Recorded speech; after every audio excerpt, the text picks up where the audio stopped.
The beard just keeps getting This thing's better gonna keep growing. and better. It's I'm awesome. just your year's gonna add up. The length of my beard is gonna keep adding. Great to see you, buddy. Thank you.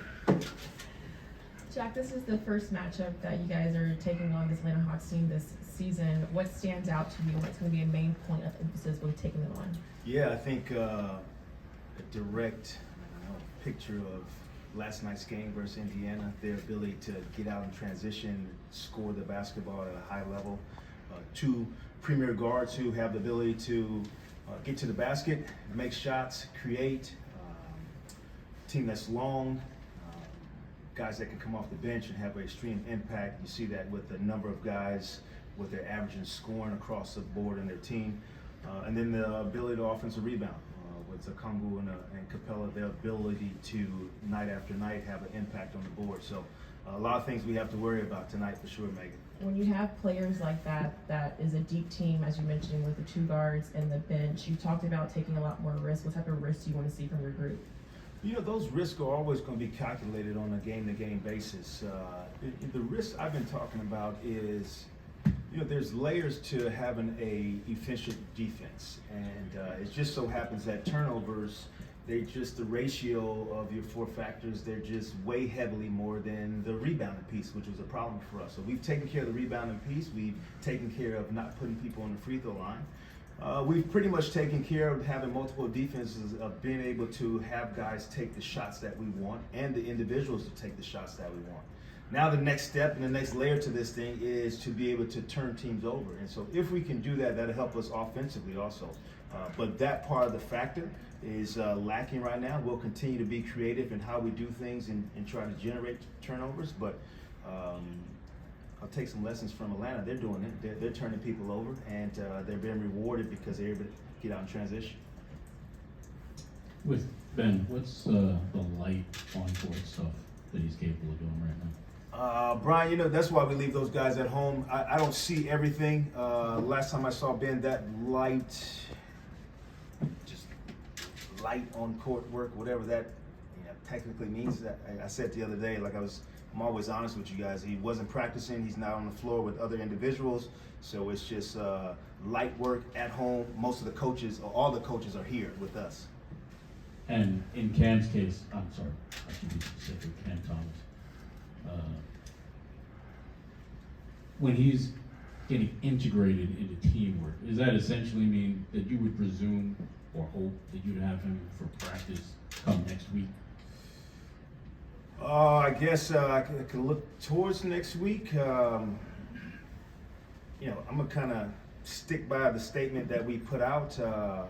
He is on court shooting the basketball. The last time I saw him, hopefully that continues to progress and he gets to a position where we can practice one of those days when we get back home. But that's after the weekend, those two games. So we'll see what that looks like going into next week. And then I guess, Jacque, with Dennis too, it was probably a good sign the MRI revealed what you guys had already seen. So is that a good prognosis for just kind of his immediate future? Yeah, that it wasn't anything more to it. And so hopefully now, you know, it's just each individual is different, each injury is different. And so he'll be in that bucket of being day-to-day, and hopefully he has some turkey and cranberry and he's feeling better sooner than we think. I love that. That's a good way to think of it. You know what I'm saying? Better. And then I guess with this Hawks team as well too, I guess, how do you go about trying to slow down this team? Because obviously they want to run, they score a lot of points, and obviously defense is something you've been talking about the last few days. How do you try to slow down this team that wants to get up and go? Kind of what you guys want to do, I guess. Yes, it's interesting. I think you look at a few things. The shots that we want to take will help us. That's when you shoot a shot that your teammates think you're going to shoot, you're in better position to rebound, you're in better position to sprint back. And so that'll help us with our transition defense. So that's the shot selection overall as a team. And then taking care of the basketball. Their offensive ability to get out in transition is really fired and fueled by turning people over. That's the highest value of getting out in transition. Everybody in this league can make a layup or a dunk. So we got to get them to play in the half court, keep them in front of us, and that's it. Shot selection and not turning that thing over. What goes through your mind when you see, as a coach, two teams exceed 150 points in one game, and you're getting ready to play one of them the next day. Yeah, I think back there was a gentleman who asked me a question in Miami. He said, back in the day, you used to go into the game and the coach would say, let's keep a team to 25 points in a quarter. Right. And, your goal was 100. He asked me, what's the goal?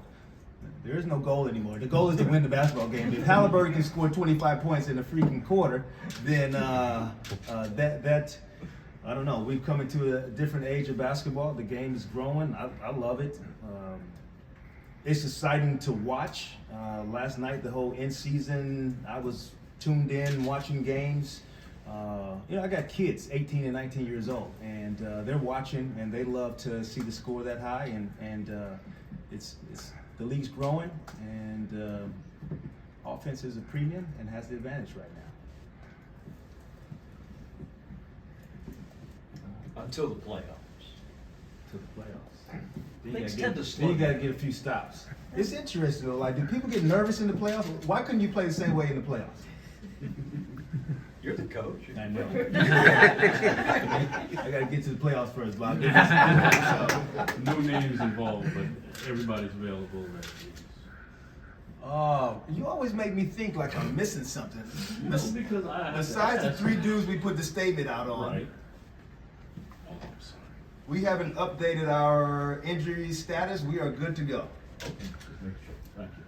You're making me think like you. Just say, Jay, did you miss anything? That's how I'll phrase it. Thanks, guys. Thanks, guys.